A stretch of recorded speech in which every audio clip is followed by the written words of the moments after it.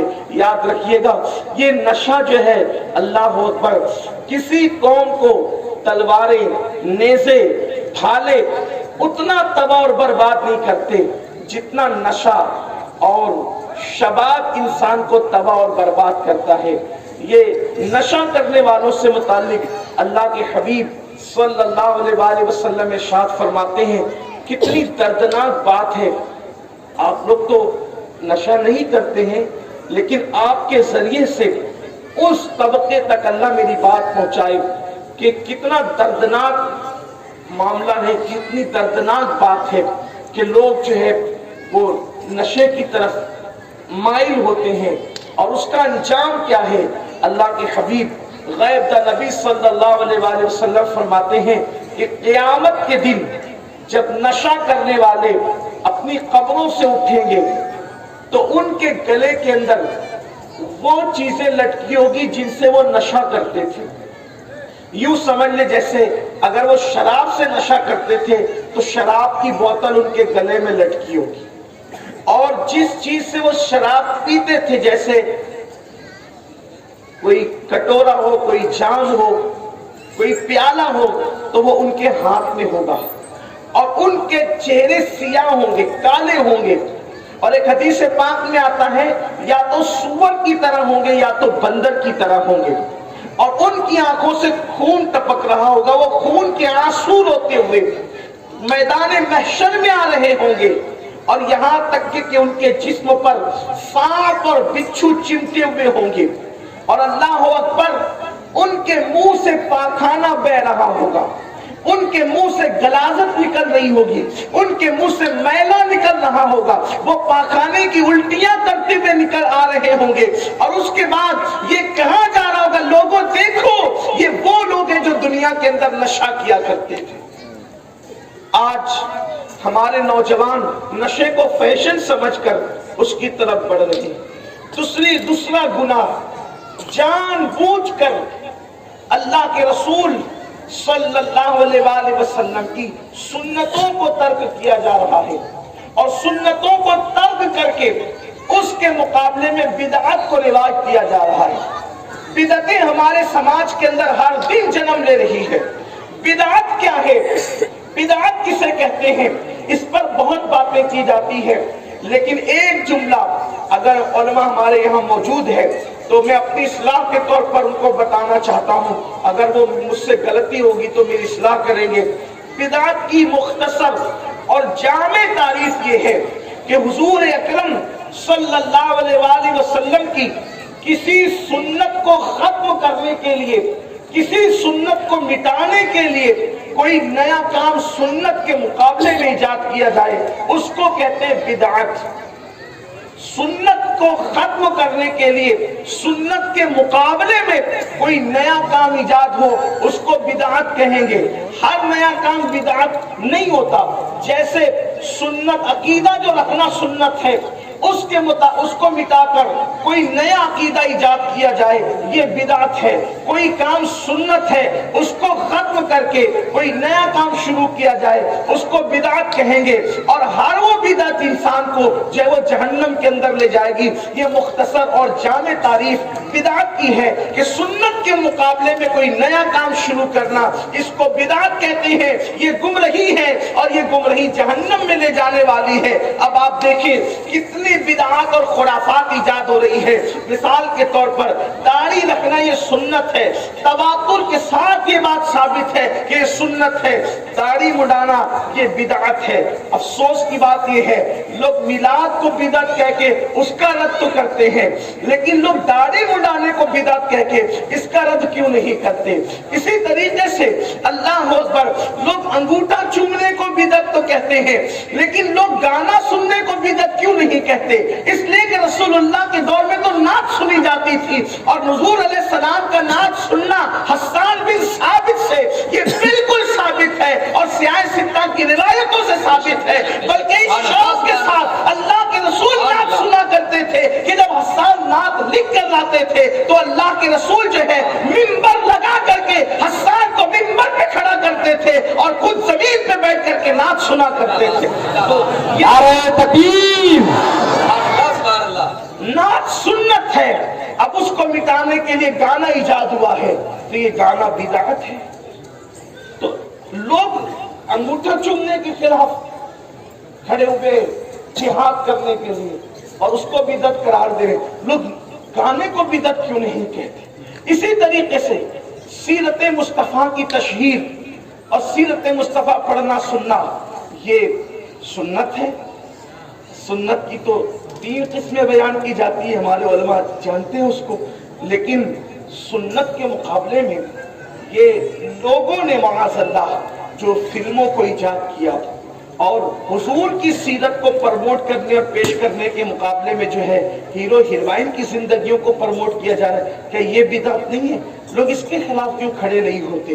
اسی طریقے سے جو ہے وہ شادی کے موسم میں جو بہت سارے خرافات لوگوں نے ڈی جے ہیں اور ناچنا ہے اور گانا ہے اور مشرکین کی جو رسومات ہیں وہ سب جو ہے وہ اپنے سماج کے اندر شامل کر لیا ہے، وہ بھی بدعات اور خرافات ہیں.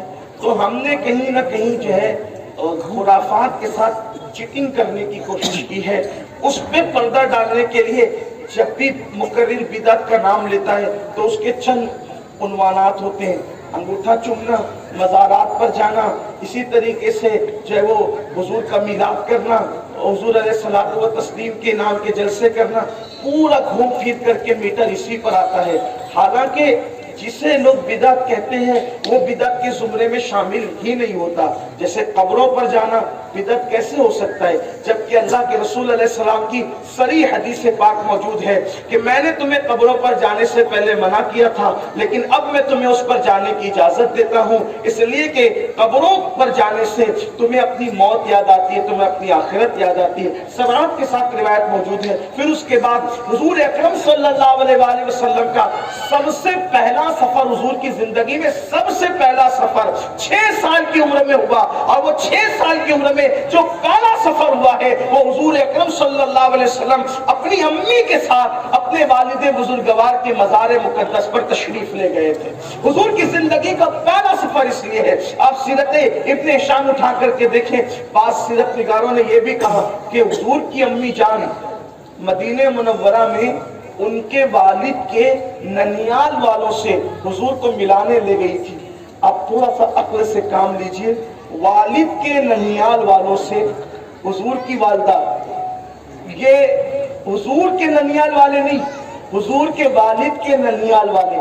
اتنے دور کے رشتوں سے کبھی 6 سال کے بچوں کو بھی ملانے کے لیے لے جایا جاتا ہے. ابن ہشام کہتے ہیں کہ اللہ اکبر، حضور اکرم صلی اللہ علیہ وسلم کی والدہ 6 سال کی عمر میں حضور کو مکے سے مدینہ منورہ لے گئی جہاں حضور علیہ السلام کا مزار مبارک موجود تھا.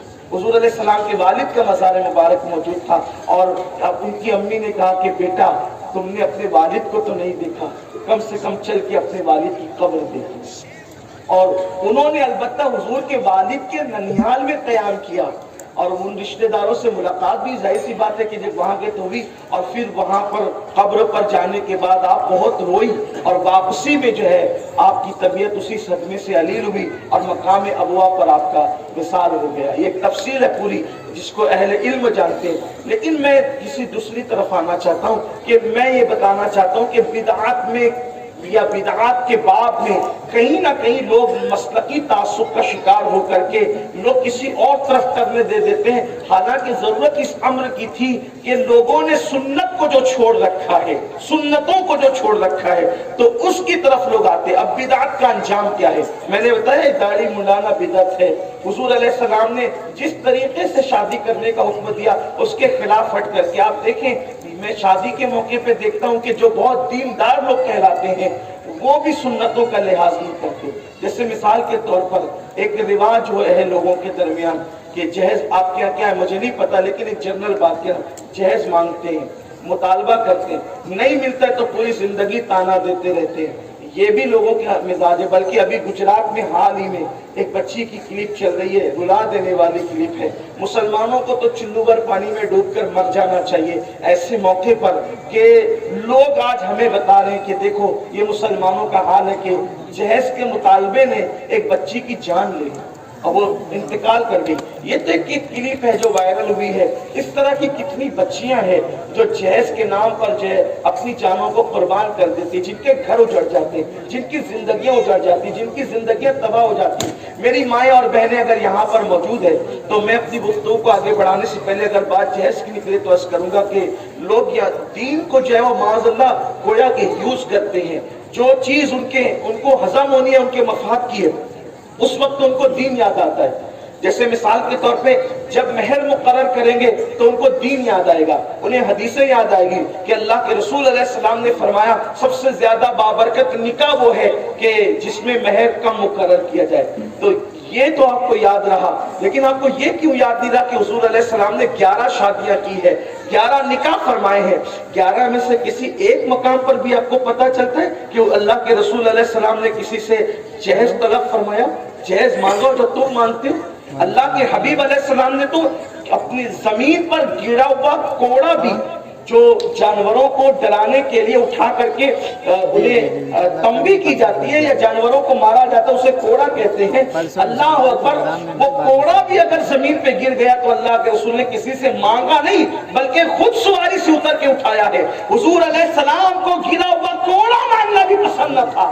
اللہ کے حبیب علیہ السلام کے اندر شان غیرت یہ تھی، بلکہ یہاں تک فرماتے ہیں کہ اگر میرے جوتے کے تسمے ٹوٹ جائیں تو وہ بھی میں اپنے اللہ سے مانگتا ہوں، غیر اللہ سے اس کا سوال نہیں کرتا، وہ بھی میں اپنے اللہ سے مانگتا ہوں۔ حضور کی شان توحید کا یہ عالم تھا، اپنے اللہ سے محبت کا یہ عالم تھا، اور آج ہم جہیز کے نام پر، رسومات کے نام پر کیا کیا بھیک مانگتے ہیں اور کس طریقے سے بھیک کے دروازے مالداروں نے بھی کھول رکھے ہیں۔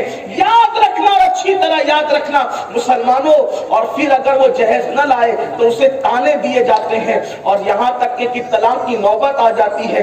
معاذ اللہ کیفیت یہاں تک پہنچتی ہے کہ اس کی زندگی سے کھلواڑ کر کے اس کو طلاق دے دی جاتی ہے، زندگی سے کھلواڑ کر کے طلاق دے دی جاتی ہے۔ اور ہم سمجھتے ہیں کہ چلو بھائی اسلام میں اجازت تو ہے نا طلاق کی، جن صورتوں میں اجازت ہے کیا یہ صورت اس میں آتی ہے کہ جہیز نہ ملنے پہ طلاق دے دو اور کسی کی زندگی سے کھیل دو؟ میری قوم کے وہ جوان جو اللہ کے نبی صلی اللہ علیہ وسلم کے نام پہ جان قربان کرنے کی باتیں کرتے ہیں، میری ان سے گزارش ہے کہ وہ سماج سے اس معاملے کے اندر بغاوت کریں۔ بغاوت نہیں ہوگی بلکہ یہ حقیقت ہوگی، سچائی اور صداقت ہوگی کہ نوجوان یہ فیصلہ کرے کہ میں نے شادی تو کرنا ہے لیکن شادی ایسی مثالی ہوگی کہ جس میں صرف دلہن آئے گی، دلہن کے ساتھ کوئی جہیز نہیں آئے گا۔ ہمیں یہ فیصلہ کرنا ہے، اس لیے کہ انقلاب جوانوں سے آتا ہے، تبدیلی جوانوں سے آتی ہے۔ یاد رکھیں اگر آپ نے ایسا کیا اور آپ نے کسی کی فکر کو دور کر دی، کسی غریب ماں باپ کی سوچ اور فکر کو، ان کے بوجھ کو دور کر دیا، تو یاد رکھنا مالدار جہیز دے گا تو اپنی طاقت کے مطابق دے گا، لیکن کسی غریب کی فکر کو تم دور کر دو گے تو جب اللہ تمہیں دے گا تو اللہ تمہیں اپنی شان کے مطابق عطا فرمائے گا۔ بندے کا دیا ہوا ختم ہو سکتا ہے، اللہ کا دیا ہوا کبھی ختم نہیں ہو سکتا، تو اللہ آپ کو اپنی شان کے مطابق عطا فرمائے گا۔ عرض یہ کر رہا تھا کہ لوگ زندگیوں سے کھیلتے، بیچ میں طلاق دے دیتے، بیچ میں جہیز کی وجہ سے، کسی اور چھوٹی چیز کی وجہ سے، اللہ اکبر، زندگی سے کھیل جاتے۔ کسی لڑکی کی کسی عورت کی زندگی سے کھیلنے کا کیا عذاب ہے یہ تو ابھی نہیں پڑتا آپ کے سامنے۔ ایک حدیث صرف سن لے، دل پہ، ایمان والے دل پہ ہاتھ رکھ کر، کسی کی زندگی سے کھیلنا کتنا بڑا جرم ہے۔ عورت تو عورت ہے، لڑکی تو لڑکی ہے، بہت بڑی ہے اس کی عزت، اس کی آبرو، اس کی زندگی۔ اگر تم نے کسی چڑیا سے بھی کھیلا نا، چڑیا کی زندگی سے، چڑیا کی زندگی سے، چڑیا کتنی اتی چھٹاک بھر کی ہوتی، اس کا انجام کیا ہے؟ لیکن یہ حدیث پڑھنے سے پہلے ایک اور طرف اشارہ کرتا ہوں۔ آج کل کچھ لڑکے لڑکیوں کی زندگی سے اس طرح بھی کھیلتے ہیں کہ اس سے ناجائز تعلقات قائم کر لیتے ہیں، شادی کا لالچ دے کر، زندگی بھر نبھانے کا لالچ دے کر، پھر زنا کر کے، بدکاری کر کے، اس کی آبرو سے کھیل کر پھر اسے چھوڑ دیتے ہیں۔ نہ وہ دین کی رہتی ہے نہ وہ دنیا کی رہتی ہے۔ یہاں میں قوم کی بیٹیوں سے بھی کہتا ہوں کہ آپ کی عزت اور آبرو اتنی سستی نہیں ہے کہ شادی کے وعدے پر آپ کسی کے ساتھ اپنا سب کچھ گنوا بیٹھے۔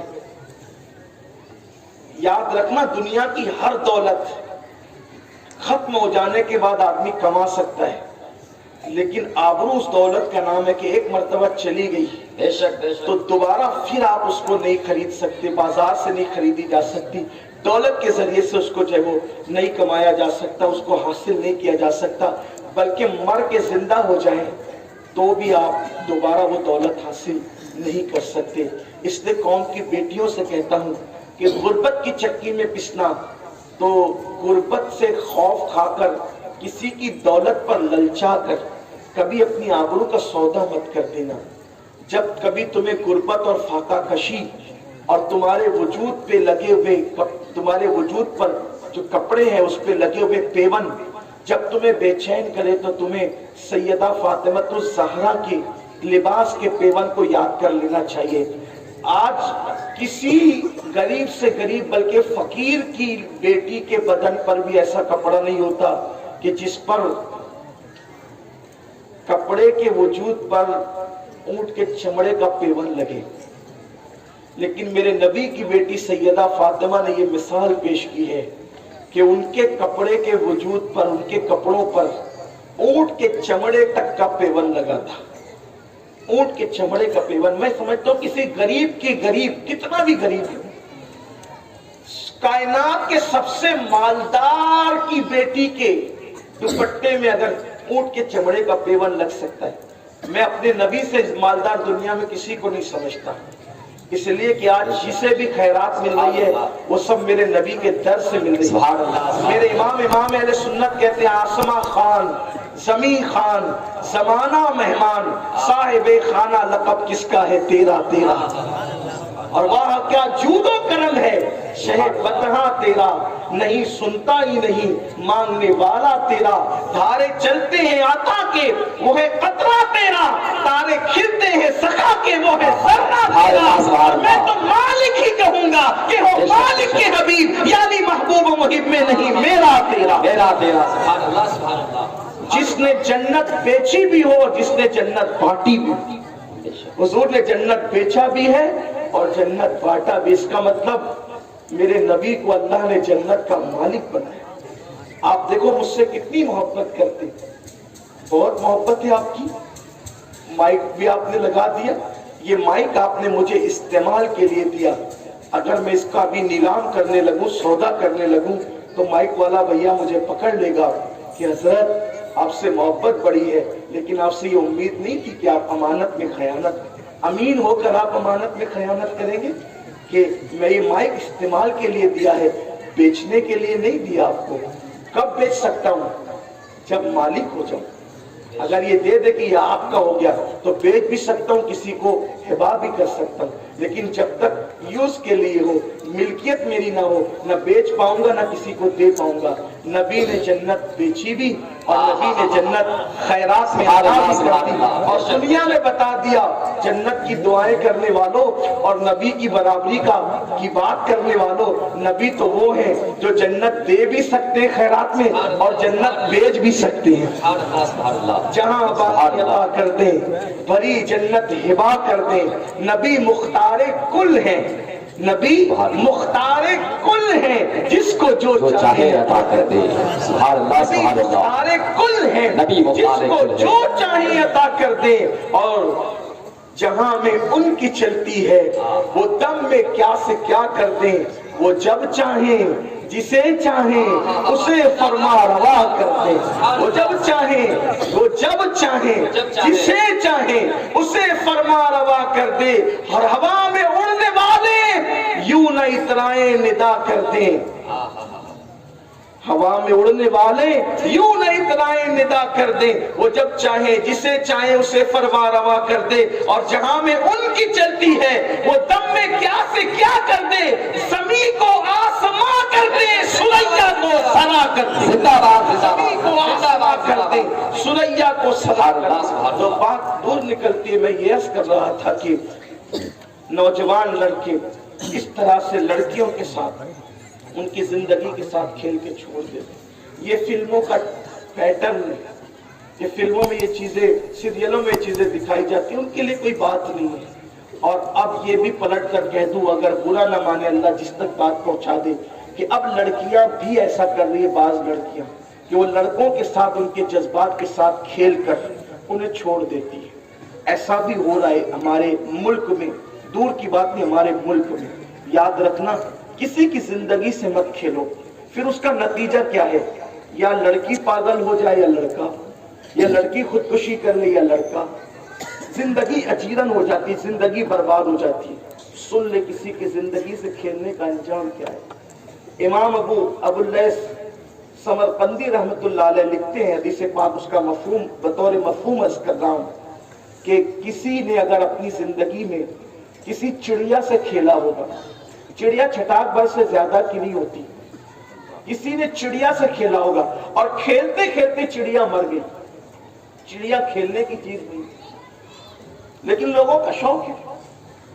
اگر کسی نے کسی چڑیا سے، دیکھو لوگ چڑیوں سے آج کھیل رہے ہیں، اللہ کے حبیب علیہ السلام نے 1450 سال پہلے بیان کر دیا، اگر کسی نے کسی چڑیا سے کھیلا اور وہ چڑیا مر گئی، کھیلتے کھیلتے چڑیا مر گئی، اللہ کے حبیب غیب کا نبی صلی اللہ علیہ وآلہ وسلم فرماتے ہیں، حدیث پاک کا مفہوم ہے کہ قیامت کے دن وہ چڑیا اللہ کی بارگاہ میں فریاد کرے گی کہ مولا آج عدل کا دن ہے، آج انصاف کا دن ہے، میں تجھ سے انصاف اور عدل چاہتی ہوں، مجھے تجھ سے عدل اور انصاف چاہیے۔ اس وقت اللہ اکبر، اس چڑیا کی آواز، کیونکہ چڑیا کی آواز کتنی نازک ہوتی ہے، اس کی آواز کہاں تک پہنچ سکتی ہے، کس کے کان تک پہنچ سکتی ہے، کس کے کان تک اس کی فریاد جا سکتی ہے، لیکن وہ قیامت کا دن ہوگا، اللہ تبارک و تعالیٰ اس چڑیا کی آواز میں اتنا درد اور اتنا سوز اور اتنی کڑک پیدا فرمائے گا کہ فرمایا میرے آقا علیہ السلام نے کہ وہ چڑیا کی آواز بجلی کی کڑک کی طرح ہوگی، جس سے مجرم کے کان پھٹ جائیں گے۔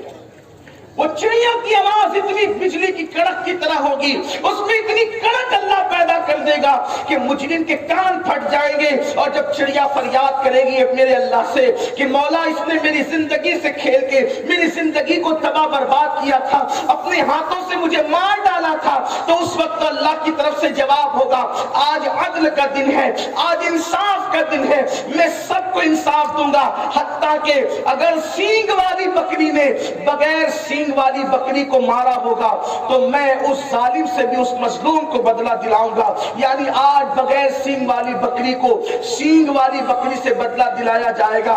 ایک پتھر نے دوسرے پتھر سے ٹکرا کر اگر اس کو خراش دی تھی تو وہ ٹکرانے والے پتھر سے اس ٹکرائے جانے والے پتھر کو بھی جو ہے صلہ دلایا جائے گا، بدلہ دلایا جائے گا۔ یعنی ہر ظالم کو اس کے ظلم کا مزہ چکھایا جائے گا، اور پھر فرمایا جائے گا فرشتوں سے، اے فرشتوں، اگر اس نے پہاڑوں جیسی نیکیاں لے کر کے آیا ہے جس سے میزان بھر سکتا ہے، تو وہ ساری نیکیوں کو اس چڑیا کی فریاد کے بدلے میں جو ہے وہ ضائع کر دیا جائے، اور ایک چڑیا کی زندگی سے کھیلنے کے بعد اس کی نیکیاں پہاڑوں جیسی ہے، اس کے باوجود بھی اس کو منہ کے بل گھسیٹتے ہوئے جہنم میں لے کر جایا جائے۔ مجھے بتاؤ، ایک چھٹاک بھر کی چڑیا کی زندگی سے کھیلنے کا جب یہ انجام ہے، تو جس نے عورتوں کی زندگی سے کھیلا ہوگا، بیچ زندگی میں طلاق دے کر، تانے دے کر، جہیز کے نام پر اس کی زندگی کو تباہ کیا ہوگا، یا شادی سے پہلے ناجائز تعلقات قائم کر کے اس کی زندگی سے کھیل کر کے اس کو تباہ برباد کیا ہوگا، ان لوگوں کا انجام کیا ہوگا۔ تو میں یہ عرض کرنے چلا تھا بدعات کے متعلق، تو لوگ جو ہے سنتوں کو چھوڑ لیں، اور بعد میں اختتام کی طرف آ رہا ہوں کیونکہ مغرب کا وقت قریب ہے، سنتوں کو چھوڑ کے بدعتوں کو رواج دیا جائے۔ بہت سی بدعات ہے، سلام کے مقابلے میں الگ الگ الفاظ، سلام ختم کر کے الگ الفاظ، یہ بھی بدعات میں سے ہے، کیونکہ اس سے سنت ختم ہوگی۔ جس سے سنت مٹے اور نیا کام ہو وہ بدعت ہے۔ سنت مت چھوڑو، سنت مت مٹاؤ، بلکہ یہ تو اتنی تاکیدی سنت ہے کہ حضور علیہ السلام نے فرمایا سلام کو عام کرو۔ سلام کو عام کرنے کا حکم ہے محبت بڑھانے کے لیے۔ اسی طریقے سے اور بھی چیزیں، تو بدعات بڑھ رہی ہے اور سنتوں کو چھوڑا جا رہا ہے۔ ایک بزرگ، ان کے پاس ایک کفن چور آئے اور اس نے کئی 100 لوگوں کے کفن چوری کیے. پھر وہ بزرگ کے پاس آ کے کہتا ہے کہ میں توبہ کرنا چاہتا ہوں. انہوں نے پوچھا کیوں توبہ کرنا چاہتا ہے؟ بلکہ یہ بھی بتایا گیا کہ اس نے توبہ کر لی، اس کے بعد بھی وہ اپنا منہ چھپائے رہتا تھا، منہ پہ اس کے کپڑا لگا رہتا تھا، نقاب میں رہتا تھا. کسی نے پوچھا تو کیوں نقاب میں؟ تو اس نے بتایا کہ میں کفن چرانے کے لیے گیا تو میں نے دیکھا کہ ایک عورت کا کفن جیسی میں نے نکالنا شروع کیا تو اس نے مجھے ایک تماچا مارا، زوردار تماچا، تو اس کا اثر ابھی بھی میرے چہرے پر. پھر اس کے بعد اس نے بزرگ کے ہاتھ میں توبہ کر لی. جب توبہ کر لی تو اس بزرگ نے پوچھا کہ یہ بتا تو نے کتنوں کا کفن چلا؟ اس نے کہا سینکڑوں کا. دھیان سے سننا یہ بات، بہت غور سے سننا. کتنوں کا کفن؟ اتنے 100 لوگوں کا کفن چرا. پھر انہوں نے پوچھا کہ تو نے جتنوں کا کفن چرایا وہ سب مسلمان ہی تھے، کلمہ پڑھنے والے تھے، اہل قبلہ تھے؟ کہاں بالکل اہل قبلہ تھے، سب مسلمان تھے. تو تب انہوں نے پوچھا یہ بتاؤ کہ کتنے لوگوں کا چہرہ مرنے کے بعد قبر میں قبلے کی طرف تھا اور کتنے لوگوں کا چہرہ قبلے سے پھرا ہوا تھا؟ بہت دھیان دینے کی بات ہے، اس لیے کہ ہمارے دلوں میں اللہ کا ڈر نہیں رہ گیا. دنیا دنیا صرف دنیا، جھوٹ، مکر، دغا. انسان کے سامنے متقی بننا چاہتا ہے، انسان اللہ کی بارگاہ میں متقی نہیں بننا چاہتا. اگر انسان کو دیکھے تو انسان اگر انسان کو دیکھ رہا تو انسان کھڑے ہو کے پانی نہیں پیتا انسان کے سامنے، اور اللہ دیکھ رہا ہے پھر بھی آدمی شیطان کا ننگا ناچ بن جاتا ہے. آپ سچ کہنا، اپنے ایمان والے دلوں پہ ہاتھ رکھ کر میں سب سے کہتا ہوں، کون کیا ہے مجھے نہیں پتا، لیکن میری فریاد سب سے ہے. میں صرف آپ کو نہیں بلکہ اپنے آپ کو بھی مخاطب کر کے کہہ رہا ہوں، مجھے بتائیں کیا ہم لوگوں سے ڈر کر کے جتنا محتاط ہیں کیا ہم اللہ سے ڈر کر بھی اتنا محتاط ہیں؟ اگر CCTV کیمرے لگے ہوں اور ہم گٹکا کھا رہے ہوں تو ہم وہ تھوک نگل جاتے ہیں، تھوکتے نہیں ہیں. CCTV کیمرہ لگا ہے، اگر میں تھوک دوں گا کیمرے میں آ جائے گا. اپنے جیسے انسانوں کے کیمرے میں آ گیا تو تم تھوکتے تک نہیں. اور اللہ دیکھ رہا ہے اور وہ دیکھ ہی رہا ہے. ان اللہ کان علیکم رقیبا، اللہ تم پر کڑی نگرانی کر رہا ہے. ہوا معکم اینما کنتم، تم جہاں کہیں ہو اللہ تمہارے ساتھ ہے. تم سب کی نگاہ سے چھپ سکتے ہو، اپنے رب کی نگاہ سے نہیں چھپ سکتے. لوگوں کے سامنے تھوکنے کا ڈر ہے اور اللہ کے سامنے زنا کے اڈے. اللہ دیکھ رہا ہے اور شراب کے اڈے، اللہ دیکھ رہا ہے اور گندی فلمیں، اللہ دیکھ رہا ہے اور بدکاریاں، اللہ دیکھ رہا ہے اور زناکاریاں، اللہ دیکھ رہا ہے مسجدوں کی ویرانیاں، اللہ دیکھ رہا ہے جھوٹ، مکر، دغا، دھوکہ دہی، حرام لقمے. سوچے تو صحیح، ہمیں جنت انسانوں سے نہیں لینی، انسان نے دینا کیا ہے؟ جس اللہ نے سزا دینا ہے، اس اللہ نے جزا دینا ہے، اس اللہ سے ہمیں کوئی خوف نہیں، اس اللہ سے ہمیں کوئی ڈر نہیں. یاد رکھنا، مخلوق سے ڈر کر اور خالق سے نڈر ہو کر کوئی متقی نہیں ہو سکتا. وہ مکار اور ملحد تو ہو سکتا ہے لیکن وہ متقی نہیں ہو سکتا. اس لیے کہ اصل ڈرنے والے وہ لوگ ہیں جو اللہ سے ڈرتے اور صرف اللہ سے ڈرتے. ہمیں حکم اللہ سے ڈرے اور صرف اللہ سے ڈرے. جو رب سے ڈرتا ہے پھر وہ کسی سے نہیں ڈرتا. اس بزرگ نے جس نے توبہ کروائی پوچھا کہ بتا، تو نے سینکڑوں لوگوں کے کفن چرائے اور تو نے سینکڑوں لوگوں کو ننگا کیا قبر میں. وہ سب کے سب مسلمان تھے، کلمہ پڑھنے والے. کتنوں کے چہرے قبلے کی طرف تھے اور کتنوں کے چہرے قبلے سے پھرے ہوئے تھے. اس نے روتے ہوئے کہا حضور، میں نے اگر 100 قبریں کھولی تو 100 میں سے 99 چہرے قبلے سے پھرے ہوئے تھے، ایک چہرہ قبلے کی طرف تھا. 100 میں سے صرف ایک مسلمان کا چہرہ، 100 میں سے صرف ایک مسلمان کا چہرہ قبلے کی طرف تھا.